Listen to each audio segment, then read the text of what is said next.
Alerta Entrevista. Alerta Entrevista. Bom, ele nasceu em Pindamonhangaba, no interior do estado de São Paulo. Aos 4 anos de idade, a família toda mudou-se para Sobral, no interior do Ceará, onde ele cresceu, estudou, se formou em Direito, depois foi professor universitário, aluno visitante em Harvard, nos Estados Unidos. Em 1988, com apenas 31 anos, foi eleito prefeito de Fortaleza, capital do Ceará. No final do mandato, foi apontado por pesquisas, inclusive pelo Datafolha, como o melhor prefeito do Brasil.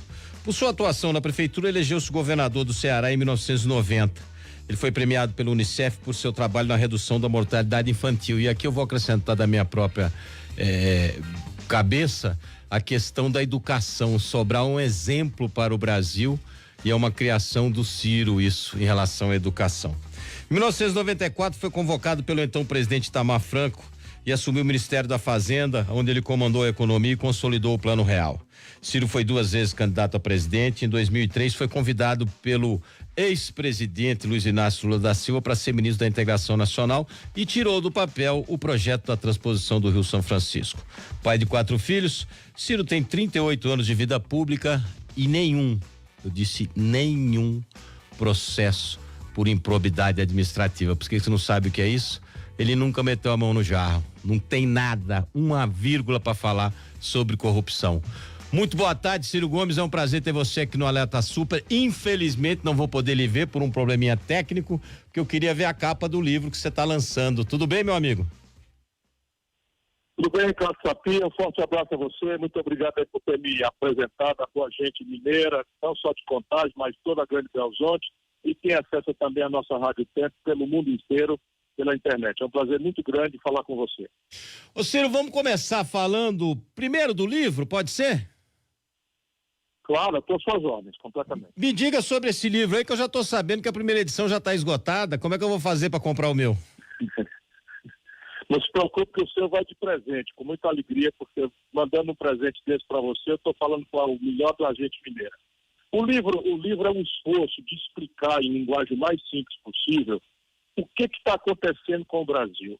Por que o Brasil, entre os anos 50 e os anos 80, foi o país que mais explosivamente cresceu, se desenvolveu, distribuiu renda, evoluiu na sua maturidade tecnológica do mundo inteiro.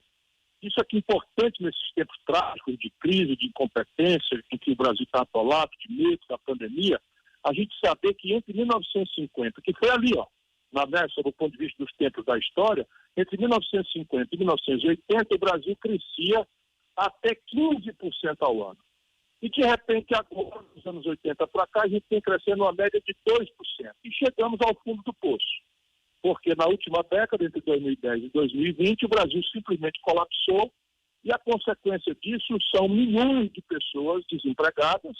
Antes da pandemia, o Brasil já tinha 12 milhões de brasileiros desempregados, caminhamos agora tragicamente para 20 milhões de pessoas desempregadas e pela primeira vez na história, ainda antes da pandemia, tudo isso vai lamentavelmente se agravar, mais da metade do povo brasileiro empurrado para a informalidade, segurança.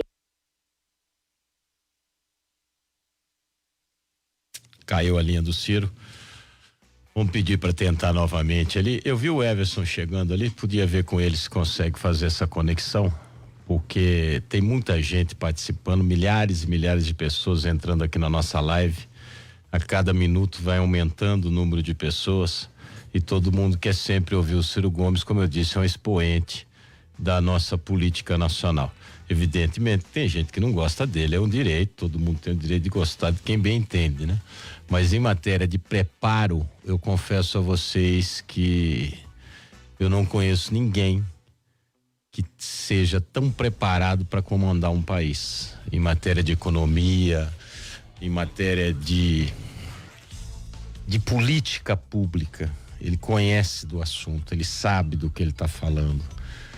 Alguns às vezes colocam o Ciro como um homem bravo, um homem nervoso, estourado. É o jeito dele, mas o jeito dele prova que ele não está tão errado assim ser dessa forma, né? Como eu disse no início, o que deveria ser uma obrigação de todos nós brasileiros hoje acaba se tornando algo assim diferenciado, né? Quando você encontra alguém que tem tantos anos de vida pública, e aí não é só ele, nós temos outras pessoas também, né? Não é único, exclusivo, mas tem sempre que ser citado, né? Com 31 anos de vida pública e nenhum processo em relação à corrupção. Em relação a brigas, ele tem um monte, gosta de uma briga. Mas as brigas dele são boas, eu gosto quando ele fala, porque ele fala a verdade, ele não tem meias palavras, né? Eu acho interessante na hora que ele coloca essas situações e essas posições aí que tem que ser colocadas. Bom, enquanto isso, deixa eu aproveitar para você. Vou chamar um trânsito rapidinho. Trânsito na Super. Júlia Neves de volta. Sapia, em Contagem, tem obra na Avenida João César de Oliveira, no bairro Novo Eldorado, nas proximidades ali da Praça Paulo Pinheiro Chagas, no sentido cidade industrial. Com essas obras de recapeamento nesse trecho, o trânsito está apenas em uma faixa, vale aí para o motorista esse alerta. Enquanto isso, lá na Via Expressa de Contagem, o trânsito é tranquilo nas duas direções. O mesmo cenário encontra o motorista que passa agora pelo cidade industrial. Com a Western Union, é fácil enviar dinheiro online para os Estados Unidos, América do Sul, Europa e muito mais. Baixe hoje mesmo o app WU Brasil e transfira dinheiro sem sair de casa. Alerta Super. Alerta Super. Rádio Super.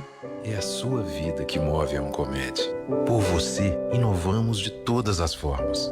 Fomos pioneiros no tratamento oncológico em BH e hoje somos referência.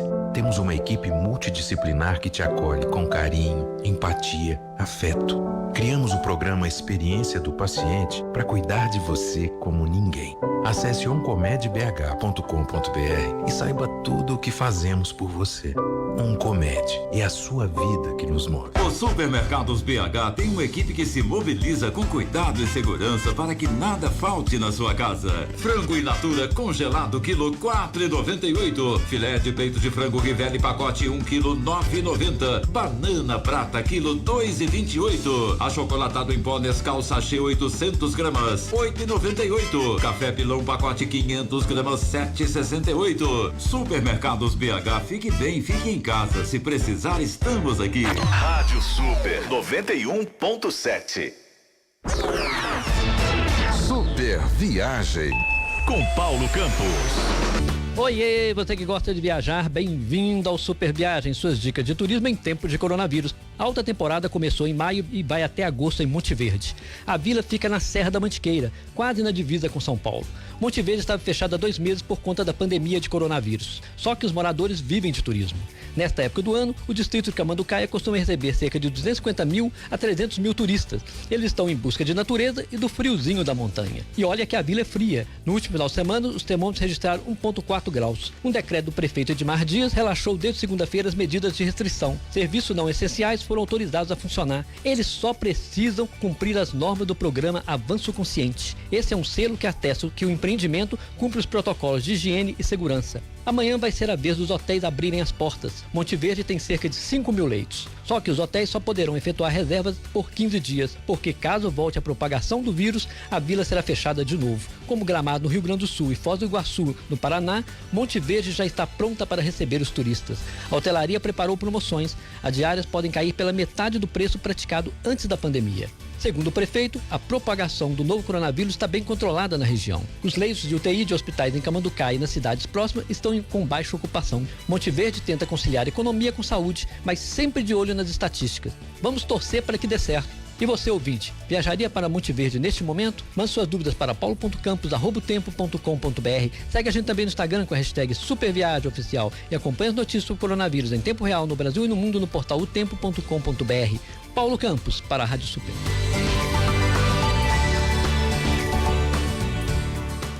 É a sua vida que move a Oncomed. Por você, inovamos de todas as formas. Fomos pioneiros no tratamento oncológico em BH e hoje somos referência. Temos uma equipe multidisciplinar que te acolhe com carinho, empatia, afeto. Criamos o programa Experiência do Paciente para cuidar de você como ninguém. Acesse oncomedbh.com.br e saiba tudo o que fazemos por você. Oncomed, é a sua vida que nos move. Rádio Super 91.7. Todas as notícias do esporte você acompanha no Super FC. De segunda a sexta, 1 e às 5 da tarde. E aos sábados, 1 da tarde. Um timaço de craques do rádio entra em campo para trazer as principais informações dos times mineiros. E tudo que rola no mundo da bola. Sempre com a opinião de quem entende. Super FC. Porque se é esporte, é super. Rádio Super. Alerta Super. Alerta Super. Agora sim, de volta em definitivo, com áudio e vídeo, vou poder ver a capa do livro do Ciro Gomes. Agora sim, Ciro, vamos falar do livro de novo. Boa tarde novamente. Boa tarde, Sapia. Um forte abraço a você. Desculpa aí os transtornos, a tecnologia às vezes deixa a gente na mão. Não. Mas a capa tá aqui, ó. Projeto Nacional TV da Esperança. Isso. Maravilha. Na verdade, é uma apreciação muito realista, mostra o tamanho do problema brasileiro, que não é simples, exige muita mão de obra, muita inteligência, muita maturidade, mas dá para terminar o livro com muita esperança, porque o Brasil tem base física, riquezas minerais, petróleo, terras agricultáveis, clima favorável, tem gente, o povo brasileiro, a raça é boa. Quando deu-se oportunidade, o povo brasileiro já foi capaz de produzir proezas que ali a década de 50 aos anos 80 mostra, né? Com Juscelino, por exemplo, o Brasil chegou a crescer 10% no único ano, tinha que ser mineiro, né? E criamos a Bossa Nova, fomos bicampeões mundiais de futebol, campeão mundial de boxe, campeão mundial de tênis, porque quando engrena, a nação se motiva e tudo acontece. Sem falar na Petrobras, na Vale do Rio Doce, uma série de conquistas extraordinárias, Usiminas, e, enfim, todas essas coisas importantes que o Brasil no passado construiu e que de um tempo para cá a gente só vende. Se você reparar, não interessa muito ideologia. Se você reparar, no passado o Brasil, um país muito mais precário, nós construímos coisas monstruosas. E agora essa gente que nos governa de um tempo para cá só vende, só estraga e não constrói nada para acrescentar para as novas gerações. Eu explico tudo isso e proponho como é que a gente sai dessa encalacrada. Ô Ciro, nós estamos passando por um momento que o mundo todo passando por um momento inimaginável aí há 6 meses atrás, ninguém poderia nem sonhar com um problema desse. E de repente a gente vê uma série de problemas acontecendo no Brasil. O Brasil hoje é citado no mundo todo como vexatória as atitudes que vêm sendo tomadas em relação à pandemia. Como é que você vê isso e como é que você, com toda a sua altivez, poderia ajudar o país a tentar sair disso ou é impossível? Não tem diálogo com o governo hoje a respeito disso? Infelizmente, o diálogo não tem. Ali, quando começou a pandemia, em princípio de março, e ainda havia dúvida se a repercussão seria tão grave quanto acabou se revelando, porque consulto cientistas, tenho mais de 700 pessoas das universidades me ajudando, de todas as áreas, eu fiz uma espécie de carta aberta ao presidente da República. Sim. E eu disse a todo mundo que leu a carta, é pública, né? Porque eu não tenho um diálogo direto com ele, mas eu mandei uma carta pública, uma carta aberta. E eu estava sugerindo ali basicamente uma coisa. Primeiro, essa doença, ela não tem nem vacina nem remédio. Certo. Isso é ciência, não adianta palpite, discussão, político ficar recomendando remédio, criar o partido da cloroquina, o partido contra a cloroquina, tudo isso é sintoma de ignorância. Quando a gente vai para o hospital, a gente lá sabe o que é que o médico vai fazer, eles é que estudaram, eles é que têm a ciência, eles que se prepararam, eles é que sabem o efeito colateral, qual é o benefício que estão monitorando. E no Brasil, portanto, se não tem remédio nem vacina, só tinha uma saída, é o isolamento social radical. Por quê? Porque o isolamento social radical interrompe a velocidade de contaminação, que é uma característica desse vírus selvagem. Tudo isso que eu estou dizendo ainda é verdade para hoje, mas uma parte do leite já derramou. Então, o Brasil chegou porque nós não tomamos a providência na hora correta, ainda hoje estamos aí tomando providência errada, dando sinal trocado, achando que é possível descomprimir antes. Não é possível. Aqui no Ceará, nós estamos 3 semanas na frente do resto do Brasil, porque somos muito turísticos. Já morreram 3.300 pessoas. E a gente tentou impedir os aviões de chegar e o Bolsonaro forçou a mão e o obrigou. Então, era 18 mil turistas chegando da Espanha, dos Estados Unidos, da Itália, eu estou rindo para não chorar, e a gente sabendo que o desastre vinha acontecer. Então, o isolamento radical, sendo a única saída, ele vai gerar um efeito econômico grave. Portanto, não tem essa discussão se é uma coisa ou outra. São os dois lados da mesma moeda. Portanto, você, para salvar a vida, você tem que acudir a economia, indenizar as famílias, as pessoas, os desempregados, os mais frágeis, o pessoal da autônomo, os que não podem ficar em casa, caminhoneiro, caixa de supermercado, caixa de farmácia, os entregadores que estão fazendo aí o abastecimento, enfim, os policiais, os profissionais de saúde especialmente. Então você tem que indenizar essas famílias e acudir as empresas. Quanto mais radical tivesse sido a decisão de fazer o lockdown, que é a parada total, menores seriam as consequências econômicas e mais rápido a gente poderia voltar organizadamente à normalidade. Isso já dizia a ciência lá atrás. Hoje a gente, lamentavelmente, está vendo o seguinte: quem fez isso? A China. Onde começou a tragédia, a China tem 1 bilhão e 200 milhões de habitantes, morreram menos de 6 mil chineses, porque fizeram o que tinha que ser feito. A Coreia do Sul morreu muito menos gente, né? A Nova Zelândia morreu muito menos gente, já estão voltando ao normal. O Brasil, Ricardo, só para você ter uma ideia, e o brasileiro que está nos ouvindo, é uma tragédia de desgoverno, de incompetência, de genocídio. O Brasil, eu fiz a atualização hoje, está com 31.199 pessoas mortas, com a grave subnotificação, e o resto da América do Sul todinho, contando das pequenas ex-guianas, até o Uruguai, passando por Venezuela, por Peru, regimes políticos totalmente distintos, mas uma demografia, ou seja, um povo parecido, de renda parecida, de clima parecido, somando todos os outros países, ele tem mais população do que o Brasil e morreu 1/3 disso. Qual é a diferença? Não é o clima, não é a riqueza, não é a demografia pobre, é o governo.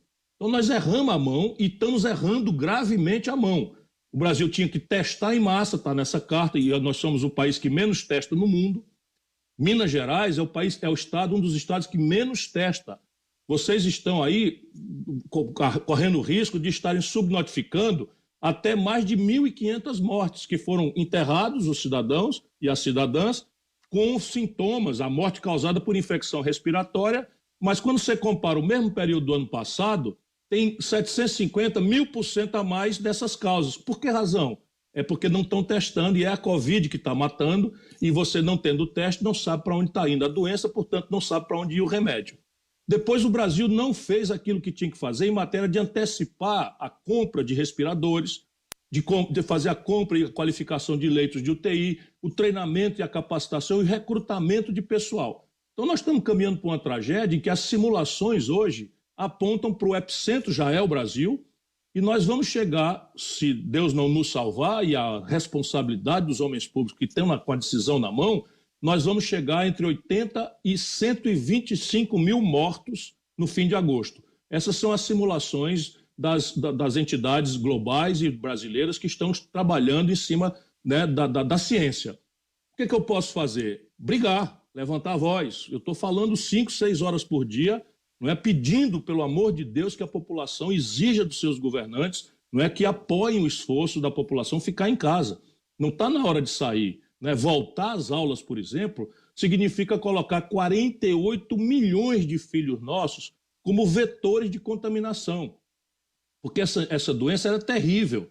Em 80%, 90% dos casos, ela é assintomática ou parece com aquilo que a incompetência criminosa do Bolsonaro falou, uma gripezinha. Só que em 5% dos casos, ela exige UTI e respirador. Ora, 5% de 200 milhões de habitantes, nós estamos vendo aí o que é. 5% de 200 milhões de habitantes é 1 milhão de pessoas. Ou seja, o Brasil tem 44, tinha registrado 44 milhões. São 10 milhões, Ciro. Quando a pandemia começou. Ô, Ciro, você é economista, 10 milhões. É claro, é porque eu fico querendo diminuir para não... Não, 10 milhões. 10 milhões de brasileiros. Vocês imaginam a loucura que é um negócio desse. Evidentemente, não é, isso não vai para lá porque algum isolamento nós estamos fazendo. E graças ao esforço de muitos prefeitos corretos, muitos governadores que estão em linha com a ciência, o Brasil não vai ter uma tragédia tão grave, mas nós estamos caminhando para 120 mil mortes. Ô Ciro, é aí que eu queria chegar. Desde o início dessa pandemia, eu sempre venho batendo aqui que falta uma liderança nesse país para bater a mão na mesa e falar, peraí, quem manda aqui sou eu e vai ser desse jeito. Porque é o seguinte, desculpa a expressão, mas vira uma casa da mãe Joana. Enquanto o prefeito de Belo Horizonte vem fazendo um trabalho aqui, fechando a cidade, controlando, o Calil fazendo todo esse trabalho dele aqui, pedindo pro pessoal ficar em casa, fazendo campanhas e tal. Você tem na região metropolitana locais que já foram reabertos, com restaurantes reabertos, como Lagoa Santa. Eu estava indo para o aeroporto semana passada, parei para almoçar num restaurante ali funcionando normalmente. Tudo bem, com as higienes, com álcool em gel e tal, mas tudo cai em Belo Horizonte, quer dizer, o Calil não é, ele mesmo disse semana passada, Belo Horizonte não é uma ilha. Aí você tem alguns estados que estão tentando se segurar. A gente viu alguma coisa no Mato Grosso do Sul, no Mato Grosso, o próprio Ceará agora parece que o índice de contaminação caiu e muito, é o estado hoje com menos índice de contaminação, né? Com menor índice de contaminação, né? Isso, aqui tem um comitê científico e nós estamos conectados com as organizações de saúde mundiais e estamos fazendo pela letra. Aqui, por exemplo, isso que você está falando, o que é que fez o governador? Juntou os prefeitos todos, juntou a Assembleia Legislativa, juntou o Tribunal de Justiça, o Ministério Público, os órgãos de controle, porque essas coisas você vai comprar e aí tem superfaturamento, tem gente que se aproveita. Ele botou todo mundo logo numa reunião virtual, naturalmente, e todo mundo se reúne e vai tomando as decisões. Então, como é que a gente pode descomprimir? É na hora que cada pessoa contaminada passa a contaminar menos de uma, estatisticamente, porque o Brasil está ainda... Cada pessoa contaminada, por isso que é um crime voltar as crianças para a escola, porque elas viram um vetor de contaminação, fica ali com o narizinho escorrendo, tem uma febrezinha leve, mas ela vai contaminar a mãe, vai contaminar o professor, vai contaminar o avô. Então, no Brasil, nós ainda estamos com 1 para 3. Então, cada pessoa que está carregando o vírus, tem ou não sintoma, contamina 3. Ou seja, nós estamos aumentando a curva. Quando a gente chega em 1 para 1, para. Então fica mais ou menos igual, aí fica aquele platô. Quando a gente consegue descer em que 2 contaminados contamina 1, aí você pode dizer, opa, agora os meus leitos de UTI estão disponíveis, agora a minha capacidade de internação está disponível. Que é o que está acontecendo no Ceará, né? Afrouxando. O Ceará já está menos de 1, né? Estamos fazendo aqui. Já está menos de 1, né? É o único estado brasileiro que está menos de 1. Mas eu ainda acho, porque nós vamos experimentar. Quando o governador experimentou a descompressão, já não estou gostando do que eu estou vendo. Porque essa informação ela não circula com a qualidade com que eu estou conversando com um grande jornalista. O nosso povo precisa sair. O princípio é a liberdade. Você quer abraçar os amigos, você quer tomar uma cerveja, você quer visitar os parentes. Isso é mais que grave que isso, tem que trabalhar. Tem um termo que se usa muito aqui em Minas, que é o seguinte: quando a lata está vazia, fica complicado, né, Ciro? Então, exatamente isso. Então, as autoridades têm que ser exemplares, todo mundo trabalhando numa direção só para não dar informação cruzada, e tem que apoiar. E aí, o que está acontecendo no Brasil? Ricardo, eu rio para não chorar, francamente, porque eu sou um lutador. Mas o Brasil fez chegar, entregou sem qualquer restrição a ajuda de R$600 da primeira fase para 27 mil foragidos da Justiça. Então, nós fomos cruzar, né, o cadastro do Ministério da Justiça dos foragidos com o cadastro dos que receberam, nós achamos 27 mil foragidos da Justiça que receberam. Enquanto isso, quase 7 milhões de brasileiros que têm direito não receberam ainda. Então, não é razoável. O crédito é desesperador. O crédito, o governo botou em 48 horas 1 trilhão e 200 bilhões de reais na mão do sistema financeiro privado, 1 trilhão de dinheiro público do caixa do Banco Central, com um pretexto, sem botar na regra, de que ia haver expansão do crédito para ajudar as empresas a atravessar a queda grave do faturamento e diminuir a taxa de juros. Sabe o que aconteceu? O crédito encolheu como nunca e a taxa de juros no Brasil, sem lei, subiu 70%. Ô Ciro, quanto tempo o governo brasileiro e os estados aguentam sustentar isso financeiramente falando, com a queda de receita que vem acontecendo? Tudo dependia da qualidade do isolamento. Essa é que é a grande burrice de uma certa elite brasileira, de uma fração egoísta. Se o isolamento fosse radical, em 15 dias a gente podia sair, o governo aguenta sustentar 3 meses de renda básica e 3 meses, 4 meses de queda de faturamento e de queda da receita pública. O problema é que nós estamos na meia bomba. Então, deixa eu te dar os primeiros números. Sob o ponto de vista de efeito econômico, só em abril, o faturamento das indústrias caiu 18,8%. Nunca houve nada parecido com um sexto disso. Só que você vê o tamanho do desmonte que esses incompetentes estão produzindo.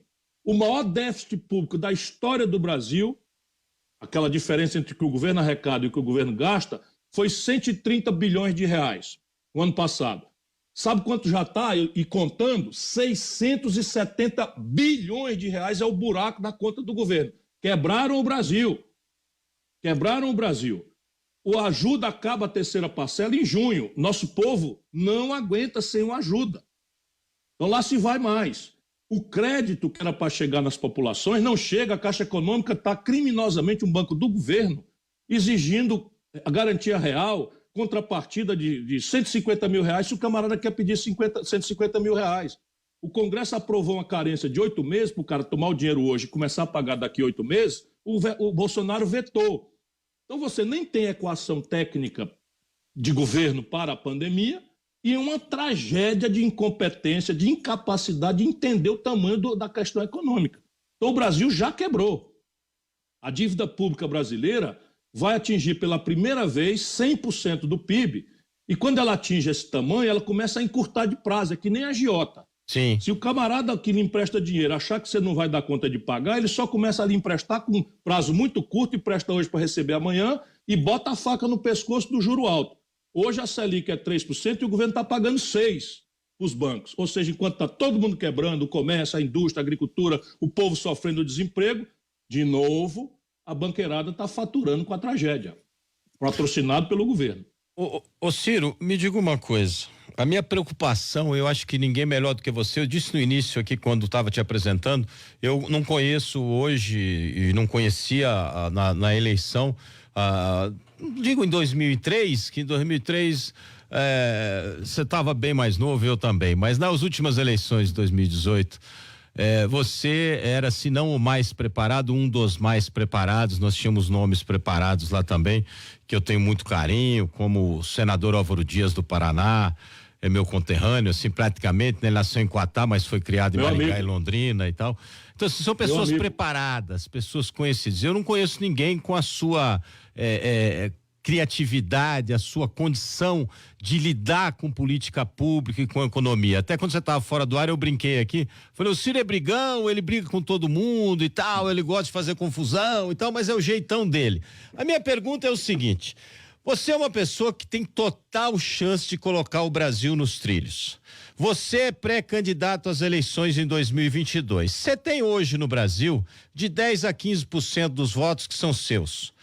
Como é que faz pro Ciro dar uma guinada para chegar a 30, 35? Vai ter que se apoiar com quem? Como é que esse jogo político, como é que funcionaria isso pra gente ter o Ciro presidente em 2022? Ricardo, eu sou um velho ganhador de eleições, né?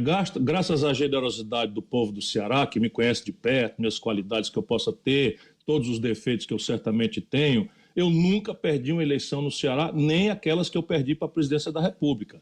Eu ganhei do Fernando Henrique, no auge do Real, exatamente. Eu ganhei do Lula aqui e tal. Nunca perdi uma eleição, né? Nunca. Isso me dá muito orgulho e honra. E eu sou a mesma pessoa.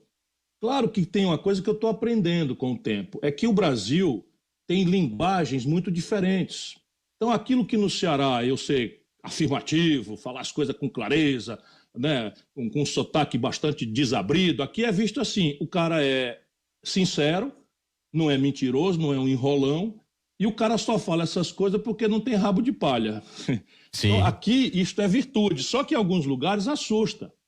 Então você tem um paulista da elite e tal, fica, opa, que diabo é isso aí? Esse cara é um bocão, esse cara é um destemperado, eles usam isso, não me chamam de ladrão, não me chamam de incompetente, mas é o destemperado. E aí eu tenho que achar um lugar em que eu, com humildade, aprenda essas linguagens, mas ao mesmo tempo eu não quero virar um pé de alface, porque está arrebentando o Brasil. Na medida em que você vira um vaselina, nem um picolé elegante, de chuchu, né? Você vai virando um elegante, sabe o que é que acontece? Você descola da vida do povo. Sim. Porque o povo está passando o pão que o diabo amassou, meu irmão. E o povo está muito revoltado com a política, com a sua inconsequência. Isso é que é a tragédia brasileira, porque a política é a linguagem da democracia. E o povo brasileiro acha que a política é um pardieiro de pilantra, de mentiroso, de mané ganhão, de privilégio, etc. Então eu vou ter que ter paciência, humildade, não quero virar um pé de alface, mas eu tenho que aprender, não é? Talvez a não dar tanta ênfase na linguagem, escolher metáforas, o tom de voz e tal, mas eu serei a mesma pessoa.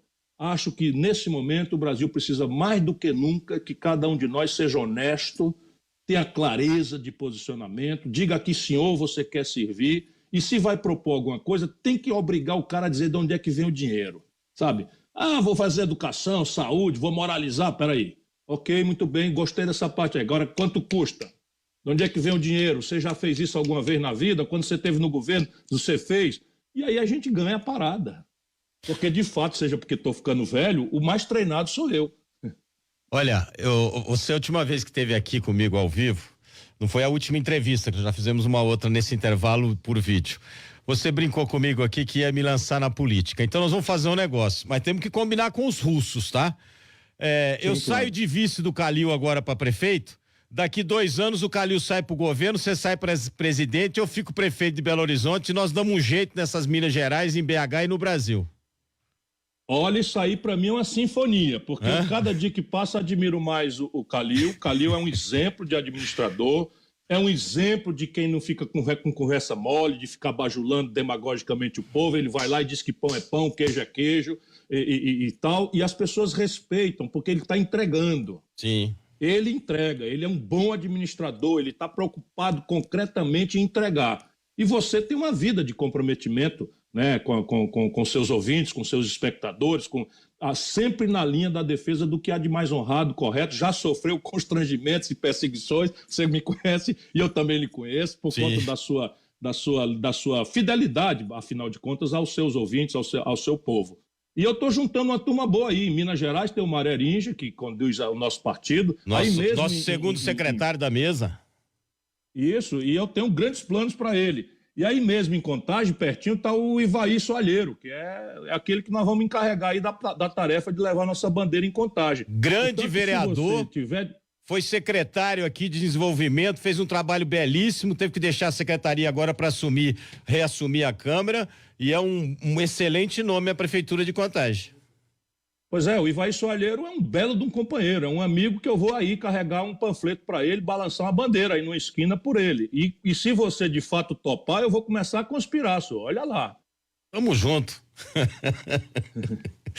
Ô Ciro, pra gente finalizar nosso bate-papo aqui, esse livro foi lançado virtualmente, ele tem física, físico, você pode comprar ele pela internet para receber em casa, como é que tá o lançamento?